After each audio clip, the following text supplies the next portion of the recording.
नमस्कार नन्हे दोस्तों, कैसे हो आप सारे लोग। तो अ, रविवार की जो रूप कथाओं की जो कहानी हम सुनते हैं, तो उसको लेके आ गई हूँ। तो कुछ काम के सिलसिले में मुझे जयपुर जाना पड़ा, है ना। तो यहाँ पर ही है, ये है जयपुर के अच्छा ये मैं हूँ। और ये ऊपर है अल्बर्ट हॉल, जो संग्रहशाला है, उसका तस्वीर है बाहर से। तो चलो ये बहुत सारी चीज़ें हैं उस संग्रहशाला में, लेकिन जो पटचित्र या मुराल, जो मुझे मुराल तो सही डेफिनेशन नहीं होगी, चलो पटचित्र बोल के ही अभी यहाँ पर बोलते हैं। तो जो पहला पटचित्र मैंने देखा था ना, दैट वाज वेरी इंटरेस्टिंग। दो मैं बहुत ज़्यादा पास से मैं उस तस्वीर को खींच नहीं पाई, क्योंकि उतना रेंज तो नहीं थी। खैर, तो ये जो तस्वीर है, ये देख के मुझे लगा कि ये किस चीज़ की तस्वीर है, ये कौन से इंसिडेंट को एक्सप्लेन कर रही है। तो वो जो तस्वीर है वो है the marriage choice ceremony Damayanti from the Mahabharata. ये जहाँ तक दिमाग में आया कि अच्छा, तो मैं तो रविवार को बच्चों के लिए ये तो पढ़ ही सकती हूँ। तो इसीलिए मैं ढूंढने लगी। ढूंढते ढूंढते मुझे shopbanglae.com में नल और दमयंती की जो प्रेम कहानी है, उसके ऊपर बांग्ला में लिखी हुई मुझे मिल गई। तो तो चलिए बच्चों, हम जान लेते हैं नल और दमयंती की कथा।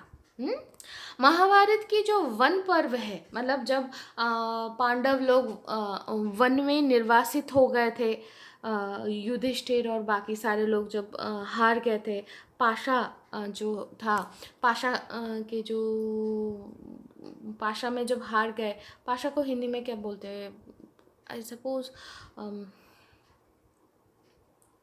अभी तो पाशा शायद पाशा ही बोलते हैं। दादियों को, नानियों को पूछिए ज़रा और मुझे ज़रूर बताना। तो वो तो हार गए थे कौरवों से पांडव।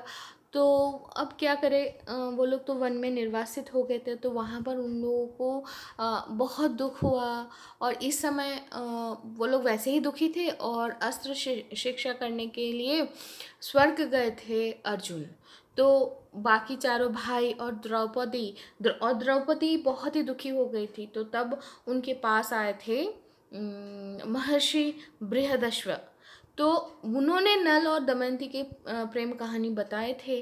और ये वन पर्व, महाभारत के वन पर्व के बहान मतलब 52nd और 79th जो चैप्टर है, उसमें पूरा ये इनकी कहानी वर्णित है।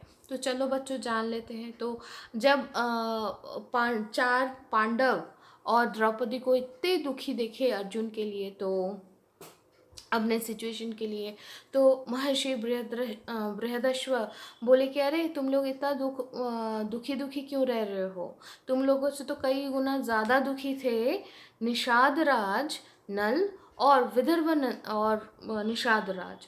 उनको जिन जिन इसमें से गुजरना पड़ा है भाई, आप लोग तो जानते ही नहीं हो।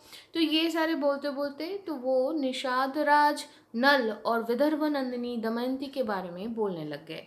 तो कहानी ऐसे शुरू हुआ कि कहानी ऐसे शुरू हुई कि बहुत पुरा काल में निषाद देश के वीरसेन के पुत्र थे नलराज।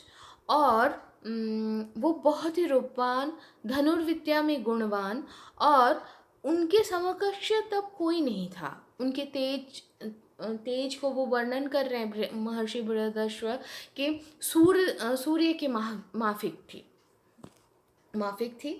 था। आप लोग ठीक कर लेना, ठीक है। तो महाराज नल के राजत्व में प्रजा सारे सुख और शांति से रहते थे। इसी समय विदर्भ देश के जो राजा थे भीम, वो भी, अच्छा ध्यान में रखना है, ये बहुत पुराने समय के बाद कहा जा रहा है। और भीम मतलब अब पांडवों वाले भीम नहीं, ये अलग राजा हैं। तो वो विदर्भ देश के राजा थे। तो महाराज भीम ऐश्वर्य में बहुत मतलब अतुलनीय तो थे, लेकिन उनके पास कोई संतान नहीं थे। तो वो महर्षि दमन को अपने पास अपने राजभवन में लेके आए और उनसे वो लोग याचना किए कि भाई हमारे पास कोई संतान नहीं है। तो वो लोग सेवा किए, वे और रानी उभय। तो तब महर्षि जो दमन हैं वो उनको आशीर्वाद किए कि हाँ भाई आपको बच्चे हो जाएंगे। तो कुछ दिन बाद महर्षि के आशीर्वाद से ही महाराज भीम के घर 3 पुत्र और 1 कन्या जन्म लिए। तो महर्षि दमन के नाम को स्मरण करते हुए राजा भीम अपने तीनों बच्चों का नाम, मतलब तीनों लड़कों का नाम दम, दंत, दमन ये रखे थे। और अपनी एकलौती गुड़िया का नाम, गुड़िया की नाम वो रखे दमयंती, है ना। दमन के साथ मिलता जुलता एक नाम रखे थे। तो धीरे धीरे ये सारे अच्छे खासे बड़े हो गए। और दमयंती रूप और गुण में उसको कहा, वो उसका तुलना किया जाता था, मतलब इतना वो अतुलनीय थे कि सारे लोग कहते थे कि अरे ये तो लक्ष्मी स्वरूपा है ना। ऐसा कोई देव, ऐसा कोई यक्ष उनके तरह थे ही नहीं। तो 100 दासियाँ थी, सखियाँ थी, जो पूरे दिन दमयंती की सेवा करते थे। एक दिन निषाद राज, लेकिन अब दोनों ही, मतलब हम जो 2 प्रोटैगनिस्ट को, मतलब 2 जो कैरेक्टर को लेके बात कर रहे हैं, नल और दमयंती, ये दोनों ही शीर्ष में थे, अपने गुण में, अपने कार्य में पारंगम थे।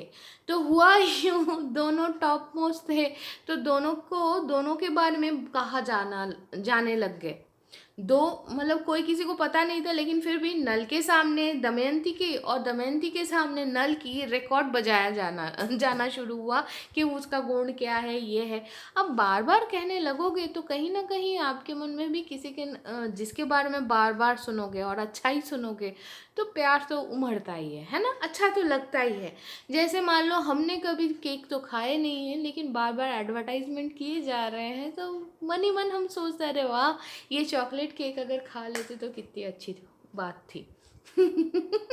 तो चलो आगे बढ़ते हैं। तो ऐसे इतनी बार बोला गया कि भाई उसके माफिक और कोई है नहीं, वो जैसी इतनी सुशील, इतनी गुणवान कन्या और कोई है नहीं। ये सब सुनते सुनते दोनों ही के मन में प्यार तो जाग ही गया। और अब फिर क्या है, चलो जान लेते हैं। तो एक दिन राजा नल विदर्भ नंदिनी दमयंती के अपूर्व रूप की महिमा सोचते सोचते टहल रहे थे। तो इस समय क्या हुआ, कुछ सुनहरे हंस, मतलब गोल्डन गूज, तो बहुत सारे उड़ रहे थे। तो उनको देखकर महाराज नल को लगा कि भाई चलो इनका शिकार करते हैं। तो उनके जो हंस के जो दलपति हैं वो बोले हमें मत मारिए, हम दमयंती के बारे में खबर ला देंगे उनके पास जाके।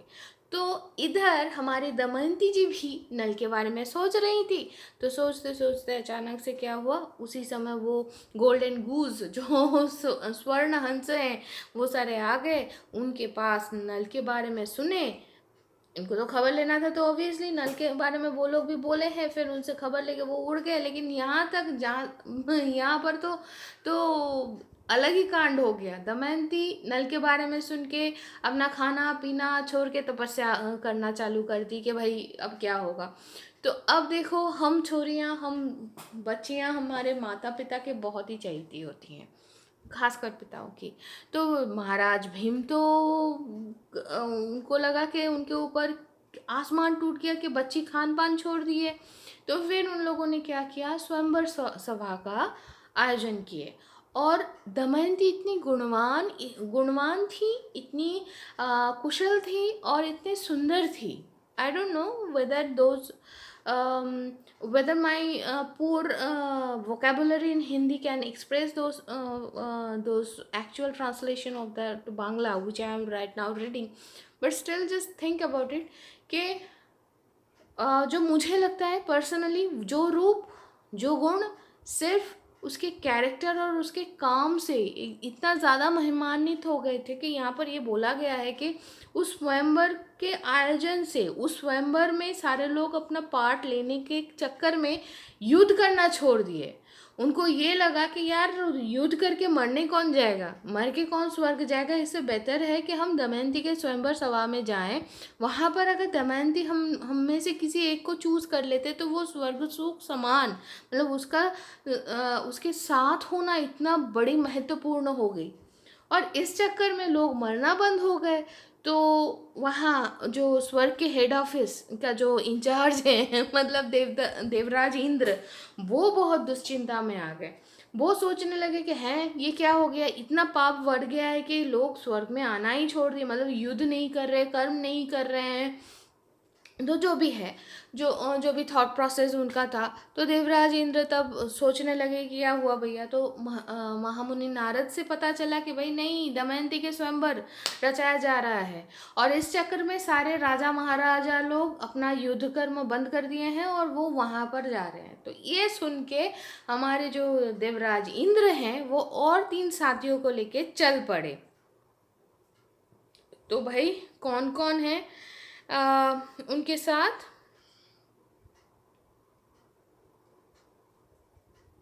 हम थोड़े कौन कौन है? इंद्र थे, वरुण देव थे, यम और अग्नि थे। तो ये चारों देवता वो भी चल पड़े। अब दमयंती के स्वयंवर है और नल ना जाए, तो जब जा रहे थे तो इन 4 देवताओं से उनकी मुलाकात हो गई।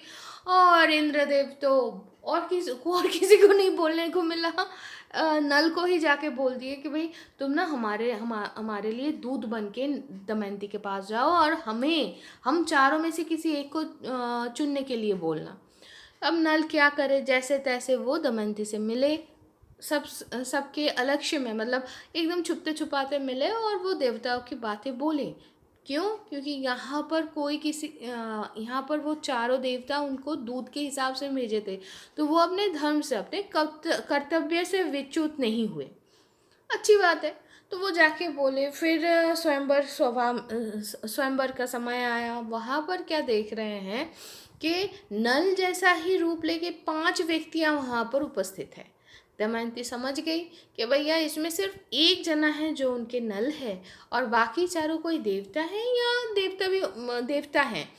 अब कौन है उन्हें नहीं पता। तो दमयंती सबसे सुंदर वाला वे आउट निकाला। उन्होंने युद्ध नहीं किया, उन्होंने चिल्लाया नहीं, कुछ नहीं किया। वो अपने प्रेम से भरपूर अपने सोच को करुणा के सागर में लेके गए, and she started to cry, और वो रोना शुरू की। और रोते रोते वो अनुग्रह, मतलब वो सबसे ये याचना की कि वो सत्य बोलने से हिचकिचाई नहीं। वो बोलने लगे कि नल से हम प्यार करते हैं, हम और किसी से शादी नहीं करना चाहते हैं, कृपया मुझे नल कौन है वो दिखा दीजिए। मतलब दमयंती नेवर आस्क्ड कि आप लोग कौन हो मुझे बताइए। वो उनसे याचना की कि भाई जो नल है उनको आप दिखा दो। तो जहाँ तक ये बताया गया, मतलब व्हाट शी वांटेड, मतलब दमयंती कभी भी ये नहीं भूली कि उसको क्या चाहिए। तो बाकी जो 4 देवताएं थे, मतलब देवराज इंद्र, वरुण, यम और अग्निदेव, ये सारे तब अपने अपने रूप में, स्वरूप में आ गए, और फिर नल और दमयंती की शादी हो गई। तो एवरीबडी वॉज वेरी हैप्पी, सारे लोग बहुत खुश हो गए भाई, अच्छी बात है। आफ्टरवर्ड्स क्या हुआ कि ये देवताएं वापस आ रहे थे, तो रास्ते में 2 और देवताओं से मिले। कौन कौन है? एक है कली और एक है द्वापर। तो ये दोनों भी चाह रहे थे कि दमयंती के साथ शादी करना, मतलब how much she was capable, मतलब वो कितनी गुणी थी, right? Capable in her work, in her knowledge, that everybody was craving for her.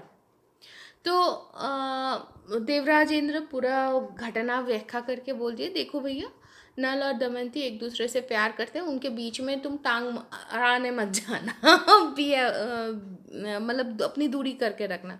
लेकिन कली बहुत ही ज़्यादा उस समय, हो सकता है what ever his mental status was, जो भी उनके दिमाग में है, वो तो ये ठान लिए कि जैसे तैसे इन दोनों को अलग करना ही है। और द्वापर बोले भैया हमारा शादी नहीं हुआ है तो चलो हम भी तुम्हें हेल्प ही तो करेंगे। तो वो हेल्प करने के लिए चला गया। अब 11 साल, ध्यान में रखना बच्चों, मैंने ये टाइम फ्रेम आपको बताया 11 साल। कली 11 साल तक नल का पीछा करता रहा ताकि उसका कोई एक काम में कोई कुछ एक गलती हो और वो उसके अंदर चला जाए, उसके अंदर घुस जाए। तो इस बीच में नल और दमयंती का दो सुंदर सुंदर बच्चे हुए, एक इंद्रसेन और एक इंद्रसेना। हम्म एक लड़का और एक लड़की। तो फिर अब चलो सुन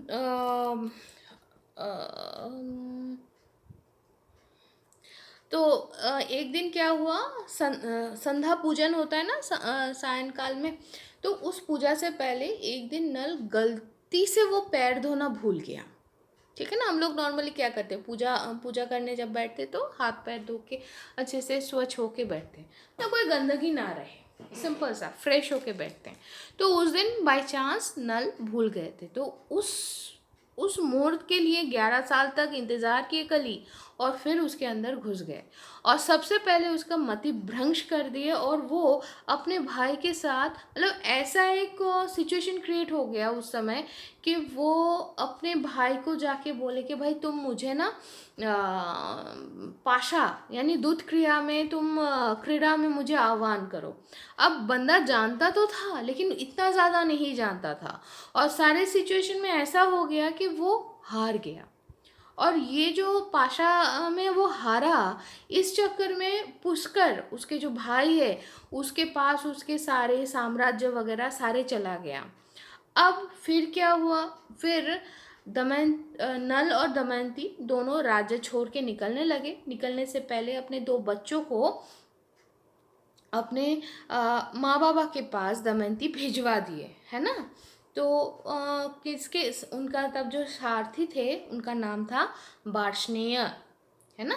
तो आगे क्या हुआ, अब ये राजा और रानी बन के फल खाते हुए अपना जीवन धारण कर रहे थे, लेकिन कली तो अभी भी उनके अंदर ही घुसा पड़ा था। कली धीरे धीरे उसका क्या एम था कि भाई नल और दमयंती को अलग करना, कैसे भी हो भैया अलग करना है।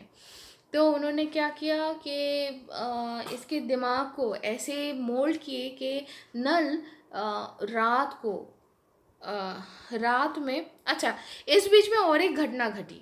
कैसा है कि नल और दमयंती वन के अंदर से जा रहे थे, तो उनको दिखा कि कुछ सुनहरा पंछी है। तो उनको लगा कि भाई इनको पकड़ लेते हैं, कुछ करते हैं। तो अपने शरीर का जो कपड़ा था, तन का जो कपड़ा था, उसको ही खोल के वो उनको पकड़ने गए। लेकिन ये जो पंछी लोग हैं ना, वो उस कपड़े को लेके ही भाग गए। कैसे, क्योंकि वो अपने आप को पाशा के रूप से, मतलब वो जो दूध क्रीड़ा होती है उसमें जो जो जैसे डाइस होता है ना, जो डाइस है वो लंबा तरीके का डाइस होता था, क्यूबॉइड काइंड का नहीं होता था। तो वो जो डाइस है उनके रूप में वो पंछियाँ अपने आप को परिवर्तित किया। अब पाशा में तो ये हार गए हैं, तो वो कपड़ा भी वो लोग लेके चले गए, मतलब वो निर्वस्त्र हो गए, ये सिचुएशन आ गया। फिर रात को दमयंती और नल दोनों सो गए। इधर कली तो अपना क्या बोलूँ पोकिंग करता रहा उसके दिमाग में। तो नल क्या किया, दमयंती के पास जो कपड़ा था, मतलब वो जो पहने हुए थे उससे वो आधा कपड़ा काटा, और उस आधे कपड़े को लेके वो दमयंती को वहीं पर रख के उस पेड़ के नीचे वो छोड़ के वो चला गया। फिर जब सुबह हुआ, अब कौन कहाँ पर गए हैं ये दोनों अलग अलग कहानी में आता है। तो एक एक हिस्सा है जो नल के साथ हुआ, और एक हिस्सा है जो दमयंती के साथ हुआ। तो पहले जान लेते हैं कि दमयंती ने क्या किया। तो जब वो नींद से उठी तो वो कहीं पर भी देख नहीं पाई नल को। वो बहुत सोची, बहुत ढूंढी, बहुत रोई, लेकिन उसको कुछ मतलब रास्ता नहीं मिली। भाई वो तो जानती ही नहीं है ना कहाँ है नल। तो जब वो किसी को नहीं देख पाई, मतलब लगभग लगभग वो पागल जैसे हो गई। इतने देर में उसको कुछ वणिक वणिक मतलब जो सौदागर होते ना वैसे कुछ देखे, जो लोग चेदी राज्य में जा रहे थे। तो दमयंती को वो लोग साथ में लेके गए, और फिर उनको चेदी राजा के पास, राजा की जो राजमाता हैं, चेदी राजमाता, उनके पास लेके गए। वो बहुत ही सुंदर थी, तो इसीलिए चेदी राजमाता अपनी कन्या मतलब प्रिंसेस के पास वो लेके गई, और उनके दोस्त के हिसाब से सहेली, हाँ ये सही शब्द हो गया। सहेली के हिसाब से उसको रख दी। अच्छा, चेदी राजकन्या की नाम क्या है भाई? सुनंदा। तो हम लोग कितने लोगों का नाम जान पाए? एक तो है भीम जो हैं हमारे दमयंती के पिताजी, एक है बार्ष्णेय जो उनके सारथी हैं, जो उनके बच्चे इंद्रसेन और इंद्रसेना को लेके विदर्भ नगरी में फिर से राज्य में रख के आए थे। इधर नल के एक भाई हैं पुष्कर, इनका नाम हम लोग जान पाए हैं। अब हम लोगों के पास आए और एक कैरेक्टर और एक किरदार जो है चेदी राजवंश में की कन्या है जिनका नाम है सुनंदा। तो सुनंदा के पास ही रहने लग गई। अब आते हैं कि नल तो दमयंती को छोड़ के चला गया था, तो फिर क्या हुआ? तो वो चलता रहा वन के अंदर। चलते चलते अचानक से उनको नल को सुनाई पड़ा कि कोई कि चिल्ला रहा है, मतलब कोई जल रहा है और चिल्ला रहा है, मतलब दैट इज़ वेरी नेस्टी राइट। तो बाप रे। तो नल वो सुन के उस आवाज़ को फॉलो करने लग गए और पहुंच गए। तो वहाँ पर क्या देख रहे हैं कि एक बहुत बड़ा सा आग लगा पड़ा है और उसमें एक सांप, एक सर्प है जो उसमें निश्चल उस आग के अंदर है और वो उसी का चीख वो सुने हैं। तो जैसे तैसे नल उनको सहायता किए और बाहर निकाले। तो तब जाके पता चला कि वो है कौन। वो है करकोटक, ठीक है ना। तो वो जो सांप है उनका नाम है करकोटक। और ये निश्चल होके जो थे, ये एक अभिशाप के रूप में उनके पास ये आया था, क्योंकि उनको वो अभिशाप मिली है नारद जी से। उनको जो अभिशाप मिली है वो नारद जी से है, लेकिन क्यों है क्या है वो यहाँ पर नहीं वर्णन किया जा रहा है। शायद और कहीं पर हम लोगों को पता चलेगा बाद में। जैसे भी हो, तो करकोटक ने नल को मतलब उपकारी का उपकार हमेशा मानना चाहिए, और वो कृतज्ञतावश उन्होंने इसको काट दिए, नल को काटा। हमें थोड़ा ताज्जुब लग सकता है, समटाइम्स हमारा अच्छाई हमें जो पसंद ना हो वो होता है। तो वैसे ही हुआ नल के साथ भी कि अचानक से करकोटक ने उनको काट दिया। लेकिन काटने से जो जहर है वो काम किया किसके ऊपर? कली के ऊपर। मतलब उनके अंदर जो थे कली, वो जो विकृति थी, वो विकृति के ऊपर वो जहर काम किया। और फिर वो उन्होंने बोला कि आप अभी बाहुक के नाम से चले जाओ। अयोध्या का जो राजा है ऋतुपर्ण, उनके सारथी के हिसाब से उनके पास आप उनके पास सारथी बन के रहिए। आप उनसे सीखिए भी, वो बहुत महापंडित हैं। वो कैसा पंडित है? वो पाशा मतलब दूध क्रीड़ा में बहुत अच्छे अच्छे हैं, और वो गणितज्ञ भी हैं। तो ये भी और फिर रवाना होने से पहले, मतलब जब जाने लग गए नल, तो करकोटक ने बोले कि आपको मैं ये 2 कपड़े दे रहा हूँ।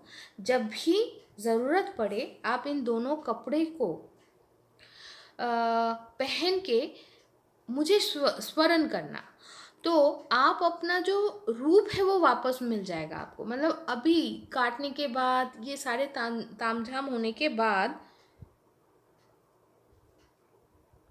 वो उनका जो रूप है वो नल जैसा सुंदर सुपुरुष और वो नहीं थे, वो विकृत रूप का हो गए थे। तो महाराज नल तो क्या किए, करकोटक के जैसे भी परामर्श है उसको मानकर वो चले गए ऋतुपर्ण के पास, है ना।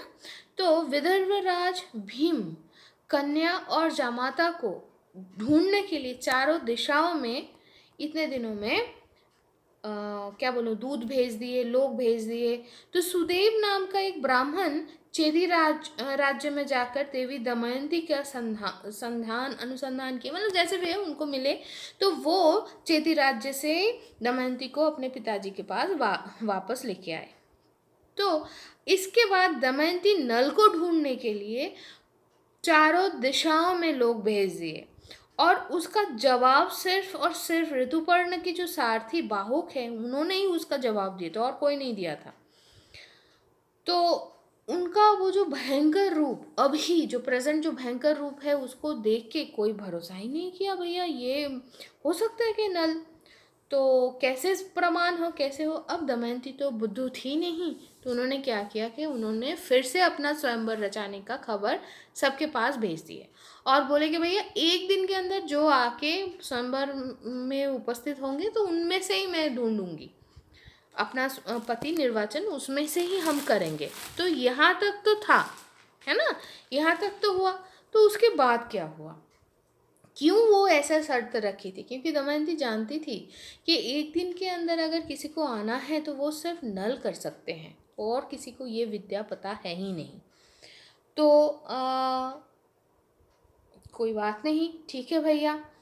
तो ये सारे जो खबर है ये ऋतुपर्ण को भी मिली, है ना, ये अयोध्या का राजा है वो। तो वो अपने सारथी बाहु को आदेश दिए कि एक रात के अंदर विदर्भ में हमें पहुंचना है, लेके चलो।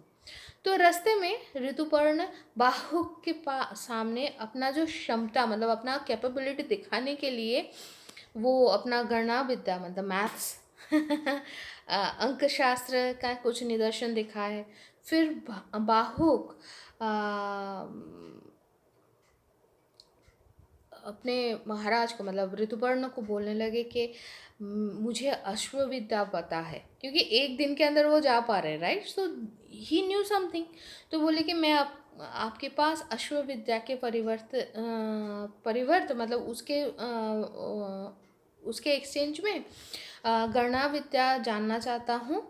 और अक्षय विद्या मतलब अक्षय, वो जो पाशा में बार बार बोल रही हूँ, जो दूध क्रीड़ा बोल रही हूँ, उसमें जो डाइस है उसको कहते हैं अक्षय। तो वही अक्षय विद्या अर्थात पाशा को वश करने वाली विद्या भी मुझे विद्या भी मतलब अश्वशास्त्र वो सीखे बाहुक से, और बाहुक को ऋतुपर्ण गणना शास्त्र और अक्षय शास्त्र मतलब पाशा को कैसे वश में ला सकते हो वो विद्या वो उनको सिखा दिए।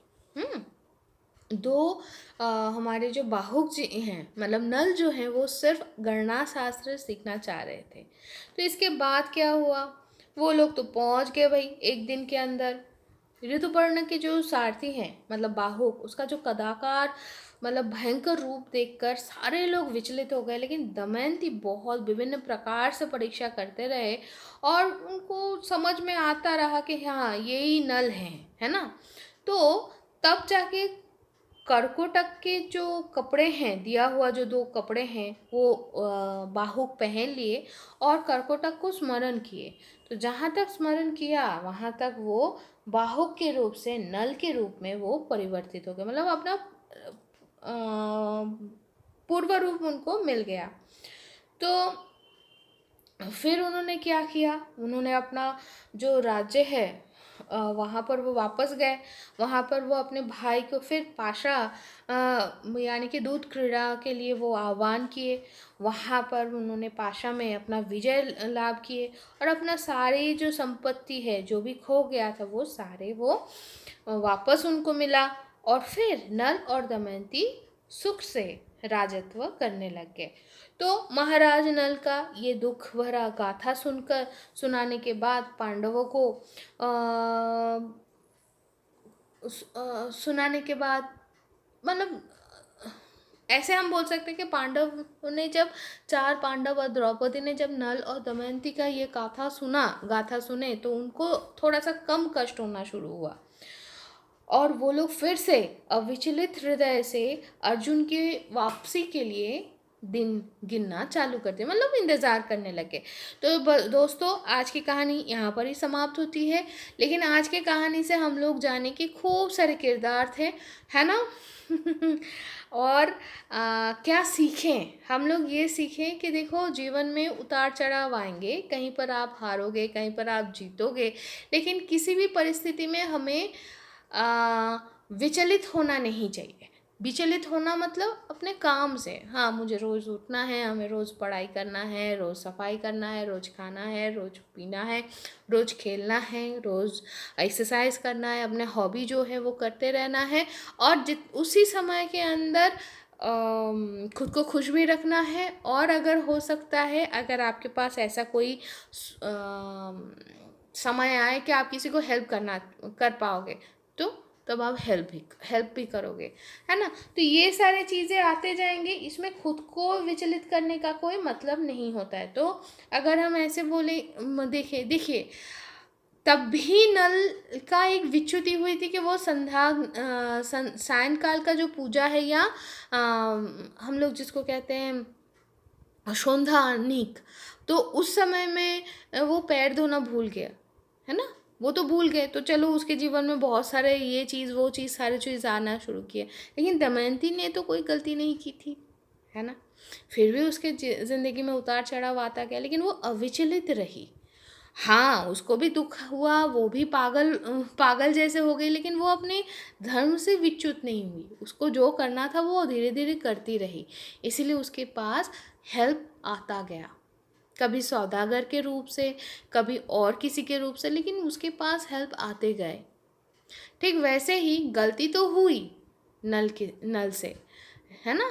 और उस गलती के कारण उसके जीवन में खूब सारे उतार चढ़ाव आए, लेकिन फिर भी वो सहायता करने वाला जो दायित्व है उससे वो चूका नहीं। उसने वो सहायता किया, जिससे उसके दिमाग से जो विकृति है वो निकला, तब जाके, है ना, कली तब जाके उसको छोड़ा था उस समय। उसके बाद वो फिर अपने परिश्रम से सीखा, विद्या लाभ किए, आगे बढ़ता गया, और फिर उसका जो था, या उसको जिस जिस एम्यूनिटीज़ के साथ अपना दायित्व पालन करना था, वो एम्यूनिटीज़ उनको फिर से वापस मिली। तो बच्चों, दोस्तों, हाँ, हमें काम करते रहना चाहिए। और गाइडेंस कहाँ से मिलेगा? माँ बाबा, गुरु, शिक्षक उनके साथ हम बातें करेंगे, आगे बढ़ते रहेंगे, और उनके मार्गदर्शन से हम अपने सिद्धांतों को लेते रहेंगे और आगे बढ़ते रहेंगे, है ना। चलो दोस्तों, फिर से मिलेंगे, टाटा।